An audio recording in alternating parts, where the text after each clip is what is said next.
What is up, folks? Welcome back to the Bibs Corner podcast. If you've been paying attention, you notice I posted my first podcast way back in February. At the time, I just knew that I was going to be popping these off once a week. But then the coronavirus happened, so that did not happen. I was working on a podcast where I was going to break down all my favorite movies and favorite acting performances from 2019. But, the timing kind of didn't feel right with us trying to figure out what was going on with the coronavirus pandemic. People, were afraid, and it just didn't feel like the right time to be talking about movies that made me laugh and things like that. However, 5 months later, of course, the coronavirus pandemic is still raging, but we have a better understanding of it. And though my state, South Carolina, is one of the worst places in the world with handling the pandemic, for the most part, places where government is, I'm not going to go political. Basically, we have a better understanding of the virus, take care of you and your family as best as possible, like me and mine are doing, and hopefully we can get a hold of this thing before it rages out of control. Anyway, with that all said, you may have also noticed there's still no intro music. Still working on that. I have a couple of options I'm looking at with some old producer friends that I have. So we'll work on that going forward. If you aren't sure what the podcast is about, I do want to kind of break that down. So I do want to try to do a weekly update with all the movies that I've watched that week. This week it happens to be 5 different movies that I watched, so I'll be going over those. I'm working on just an idea that kind of hit me. Because I don't know what my NBA rankings are for the greatest players of all time. So I'm working on coming up with a formula for deciding who is the GOAT, who are the top 25, 50, 100 players of all time in NBA history. If you are familiar with my website, bibscorner.com, then you know that my first post on that website was actually a LeBron versus Michael Jordan GOAT comparison. I wanted to hit 2 of the bigger topics that people talk about when they discuss Jordan versus LeBron. One being their opponents, like who had the tougher opponents, and then the other being who had better teammates. So I went season by season for both of them, broke down who had the better this, who had the better that, and it came out pretty even in both accounts. I think overall LeBron had the best teammates, and overall LeBron has had some of the tougher matchups in the finals. But then I of course add my spin to it, things like that. So go check that out if you haven't. It was actually a really popular article when I posted it. But I thought I did a really good job. And do recall that it is a few years old, so it doesn't have the, I believe, last 2 Warriors-Cavs finals. With that said, with the GOAT piece, I'll be looking to do something similar where I'll come up with a formula for just trying to decide who is the GOAT. So, of course, the MVP is going to put you into another stratosphere. Having all NBA first team awards is going to put you into, another stratosphere. And I'll kind of work my way back from there. I'll look at individual totals as far as like who has the most points total for their career, most rebounds total for their career, things like that. And then also point per game, rebound per game averages for their career. It's going to be like a separate tier. So I'm going to try to come up with some neat ways of breaking that down. Should be pretty fun, and I hope that creating a formula will help eliminate some of my biases that I'm going to have if I were to just sit down and make a list. So again, that's going to be fun. Look out for that. It's probably going to take me a while to do it, so it's probably not going to happen next week, but we'll see. And then I have some other big articles that I've been sitting on for a very long time, and I'm hoping to start knocking those off as well. I'm feeling like I'm in a good place mentally to start doing some of the things that I've been thinking or talking about for a very long time. So Again, all things go well, then you'll start seeing a lot of new content from me. So that's the first 5 minutes of this podcast. That kind of worked out perfectly. Just wanted to pop in real quick. First thing, I said that there was no music, but I did end up adding some stock music after the fact. When I say new music, I mean custom music. I am still working on that. Second thing, I'm about to play a quick ad. It's less than a minute long, and it helps support the podcast. So please sit through that, and then we'll get straight to the topic at hand. Thank you. So I do want to get to the topic at hand, and that this week is the 5 movies that I watched. And those movies were Homewrecker, which is an indie horror comedy, very small budget, very small cast, but I thought it was very effective. Another movie I watched this week was called Ghost. It's another indie film. This one was filmed completely on an iPhone. But it makes the most of it. It's one of the first iPhone movies I've watched, and at a certain point forgot that it was filmed on an iPhone. So I'll be glad to get into that. And then finally, the last 3 were kind of bigger movies. The Vast of Night is a Prime Video movie, kind of a tight 50 set, intense kind of.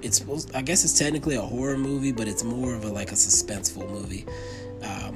Then finally, Hulu released Palm Springs this week, Andy Samberg movie, kind of a romantic comedy with a sci-fi spin, so I'll be glad to go into that. And then finally, Charlize Theron, The Old Guard, came out on Netflix this week, so I'll be talking about that. So let's get right into it.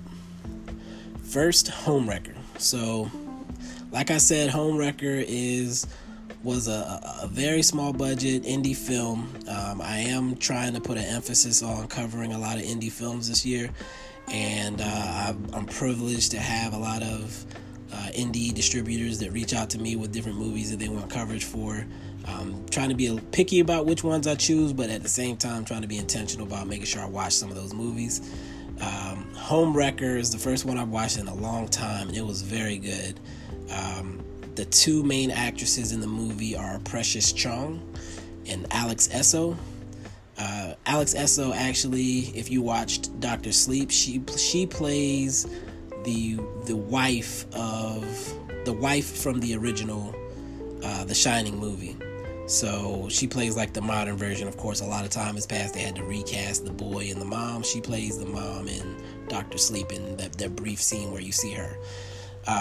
So that's what kind of caught my attention. The movie is actually about Precious Chong's character, who is a woman a middle-aged woman, kind of seems like she might be going through a midlife crisis type thing. Alex Esso plays a millennial, busy woman. They meet in an exercise class of some sort, and Precious Chong's character kind of latches onto her, follows her to a coffee shop, and is like, hey, we never met. Alex Esso's character is kind of, being nice, but at the same time trying to blow her off, but it doesn't work. She just kind of invites herself to the table. Alex Esso's character is a interior designer, so Precious Chong's character tells her, hey, why don't you come look at my house, blah, blah, blah. Once she gets into the house, that's when you realize that this woman is a little bit more than clingy. She might be crazy, and now it's a matter of how is Alex Esso's character going to get out of this house. It's kind of creepy, intense. It gets wild at different points. There's a lot of desperation from Alex Esso's character, but for me, I love this movie for Precious Chong's performance. She managed to capture that crazy, but not crazy enough to completely scare you away energy, which is why Alex Esso was willing to walk into this house. She's crazy, but she somehow has some semblance of control over it. It's hard to describe, but again, they made the most out of a small budget. I was highly entertained throughout the movie, and it doesn't have a cookie cutter ending either. So if you're interested in that one, it is available on different video on demand platforms. You may have to rent it or buy it for $2.99 or something like that, but it is available out there. If you're into horror comedies, Definitely check that one out. Overall, as far as a ranking goes or a rating goes, I rated that one. Actually, let me pull it up. I don't want to misquote myself because I do keep a running ranking of all the movies I watch with ratings between 1 and 5 stars. And for that one, I put it in my 4-star group. So again, I did really enjoy it, and I think Precious Chong's acting and her character kind of really made the movie for me. Alright, so moving on. The second movie I watched was Ghost. And again, this was another indie movie that was sent to me to review. Excuse me, I had to take a sip there. And this one, it kind of sells itself as a crime drama, but to me it's more of a family emotional drama. It kind of reminded me of The Way Back or Manchester by the Sea, where you have a man who has gone through some things and he's trying to put his life back together. In this case, our main character is played by Anthony Mark Streeter, and he's a man who's getting out of jail after being in jail for 10 years and trying to reconnect with his son, who's in his lower to mid-20s. The movie kind of hit home with me. Obviously, my father's never been to prison, but my father was in the military, so he was overseas for a lot of my life on different deployments. And so, when you go around as a young man to your father who hasn't been a constant presence there for you, there's always this awkwardness between you that you kind of can't really address openly, and that comes through in the film in a very obvious and powerful way. And so, like, you see little things like the son trying to prove his masculinity to his father in little subtle ways and things like that. The boy himself is also going through some things. He's trying to put his life together, as far as getting a job that he enjoys, having his own place for the first time. And then, of course, he gets some life-changing news also during the movie, which I won't go into. Save that for you if you decide to check it out.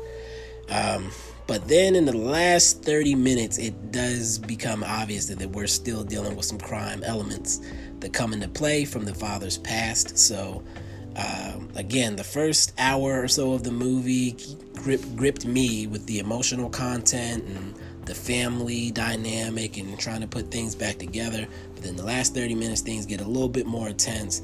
And I personally believe that movie ends on its highest note with its final 5 to 10 minutes, where it gets really, really intense. There's some action that goes down. I think it was brilliantly executed personally. I also gave this one 4 stars, but I put it higher on my list than Homewrecker. I really thought it was well done, and again, shot completely on an iPhone, but just a really enjoyable movie experience. That one is available on Amazon Prime. I know it's definitely available in other countries.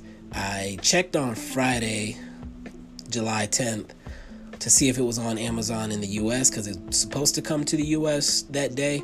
It wasn't there at the time, but I was able to put it on my watch list so I can see when it does become available. But when it does come available on Prime, I do think if you were interested in The Way Back, if you like Manchester by the Sea, I hated the ending of Manchester by the Sea, but the journey during was great. If you're into those type of emotional dramas, men trying to put their lives back together, and then you also are interested in like action crime thrillers, definitely check this one out. Moving on to the bigger budget movies, and The Vast of Night. Again, that's it's set in the 50s, and it starts out very busy and loud, kind of reminded me of Uncut Gems. The way it starts out is kind of frantic. Your main character is running here and there's a lot of people talking, and you're like trying to gather what's going on. But it's set in the 50s. It follows a small town radio host in very small town New Mexico, and a young switchboard operator, 16-year-old girl. Basically, they start hearing some weird sounds on the radio, and they're trying to figure out what it is. There's a lot of, it's very claustrophobic. Again, I guess they're trying to emphasize, the time set in the 50s with no cell phones, and lights weren't as great as they are now, and everybody knows everybody, and it was a small town. I think the basketball game was going on that night, and pretty much everybody was at the basketball game because entertainment is hard to come by. So it also taps into some historical things. It's just it managed to do a lot with a little. It's very intense and suspenseful because you don't know what's going to happen next. You don't know what's coming around the next corner. There's a lot of running in and out of buildings. You don't know what's going to be there when they step out. But then it really hits you at the end. You figure out what's going on pretty early, but then it really hits you at the end with a very dramatic finish. The whole time I was watching the movie, I kind of felt like something was watching me from behind me. It's that type of suspense and intensity. But again, it does have a brilliant ending, in my opinion, and that's just another movie. If you are into suspenseful movies, there are some sci-fi elements. There's a few things that happen that are pretty funny, but it is intense. It's not jump scares, but it is, again, it's the type of movie where you're going to be on the edge of your seat. You're not going to want to look away type of thing. So if you're into that, The Vast of Night is available on Amazon Prime as well. And then finally, the big two movies. So the first of the big two movies is Palm Springs. Again, it has Andy Samberg and Kristen Milioti. I'm probably pronouncing that wrong. But they are the two main characters in the movie. And I think I read a tweet somewhere that it was a brilliant romantic comedy, blah, blah, blah, blah, blah. And I knew Andy Samberg was involved, so that's what kind of got my interest, because I haven't seen him in anything in a little while, and it was good to see him back in, a starring role. I checked it out, and with no knowledge going in, it starts off, I'm thinking, this is just going to be another goofy Andy Samberg comedy. He does manage to carry over some of his goofiness, but in a way that doesn't take away from some of the messages that are being sent in the movie. It's one of those time loop type movies where the day starts over and over again. I'm willing to give you that. And Andy Samberg's character, you know what? I'm not gonna give that away. I'm gonna let you watch the movie. I'll just tell you, it's a time loop type movie. They introduce you to the characters first before they let you know that, and then you're dealing with the whole time loop situation. It does have a lot of really deep moments in it, where they touch on a lot of the human condition and what is the meaning of life, etc., and so forth type of thing. But at the end of the day, it is a romantic comedy. I really enjoyed it. It was a lot of fun. And with these type of movies, it's always hard to stick the landing on the ending, but I did think that Palm Springs accomplished that by the end of the movie. So again, another movie I had a really good time watching. I had a great weekend, basically. And I actually gave this one, where is my ranking? I gave this one 4 stars as well. And you're probably thinking, wow, you're giving away a lot of 4 stars. But like I said, I watched a lot of good movies this weekend. So again, Homewrecker, Ghost, and Palm Springs, all 4 stars. But I have Palm Springs higher on the list than Ghost, and Ghost higher on the list than Homewrecker. Let me go back over here. Oh, The Vast of Night, I didn't give you my ranking for that, did I? The Vast of Night, I actually gave 4.5 stars. So if you want to know between those 4, which one to prioritize, I'll put The Vast of Night at the top of that list. But even higher than that on the list is our final movie, The Old Guard, which is currently my 3rd favorite movie of 2020, behind The Invisible Man and 1917. And yes, I'm counting 1917 as a 2020 movie because technically it really did release in 2020. So The Old Guard is actually number 3 on my list right now. I gave it 4.5 stars as well. The Old Guard is a Netflix movie starring Charlize Theron, who's always been one of my favorite actresses, introducing a young actress by the name of Kiki Lane, who was also great in the movie. This is an action-packed movie. It has some fantasy elements, but like not in the way to where if you're not into sci-fi or fantasy movies that it's going to take away from it. It just adds another layer to it. Like without the fantasy elements, it's a dope movie. Okay. The action sets are great. It's got a lot of those realistic action sets where they're picking up clips, they're reloading guns are jamming, they're fighting hand-to-hand combat and with guns. They pull out swords at different points for close quarters combat. It's very, very good detail on the action. The fantasy element is good in this movie because our main characters, and I don't know if you've seen the trailer or not, but the main characters basically are immortal. They die, but they come back, type of thing. Which is interesting to see over and over because, something bad will happen, they go down, but then they get back up, but they still have to fight. And Charlize Theron is the leader of the group. Kiki Lane is new to the group when the movie goes along. I love the fantasy elements and the fact that they were able to introduce that type of element and still keep the movie grounded in the sense that it still feels real, even though you have these things that are happening that aren't realistic. Throughout the movie, there's a lot of historical references as well because our main characters are supposed to be hundreds of years old, basically, that they've been around since we don't know how long, but a couple of them, one of them says that he's been around since, or a couple of them say they've been around since the Crusades, something like that.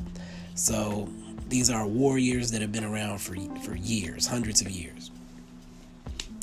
Besides all of that, the great action, great cast, the fantasy elements woven in perfectly, the historical references, which me as a history nerd, I'm always going to like that. They do kind of tease a potential sequel at the end as well. Now, I'm not going to give any details that will give away the movie, but they did make an obvious reference to there needing to be more told on this story. We know how Netflix is. They like to cancel things. They like to not follow through on potential sequels. So if we expect to see a sequel, we have to make sure as many people as we can get watch this movie within the first month. I believe almost all of Netflix's decisions are made based on first 30 days viewing. So I'm going to be promoting the crap out of this movie. Again, it is the highest on my list of the 5 I watched this week. I gave it 4.5 stars. It's my number 3 movie of the year right now. Personally believe it's Netflix's best action movie they've put out so far. And is definitely deserving of a sequel. I believe there's rumors that the writers involved may be willing to even do a trilogy. So I may do a independent podcast on this movie depending on how things go over the course of the week. We'll see. But yeah, that's pretty much it. I watched those 5 movies. I loved all 5. I would recommend all 5. If you have any questions about any of them, let me know. I do have reviews up for Ghost and Homewrecker over at hiddenremote.com if you want a more in-depth breakdown of what I liked about the movie and what I think the movie's about and who I think might like those movies. So definitely hit hiddenremote.com and the movie section to see those reviews. I'm going to be working on reviews for the other 3, The Vast of Night, Palm Springs, and The Old Guard for my personal website, bibscorner.com. Those will hopefully be coming out within the next few days. And again, that's really all I wanted to cover this week. Again, I'll be back next week with the movies that I watched for the week and any other relevant things that may come up. I am close to finalizing those 2019 awards. Most of them are actually already finalized. I'm just waiting to clear up one because there was a 4-way tie for the winner for one of the awards. Actually, I believe it's Best Male Actor for 2019. So once I have that resolved, I'll record that in a separate podcast. Again, thank you for tuning in. If you sat through all of this, God bless you. And I'll be back and hopefully have some music soon. Peace.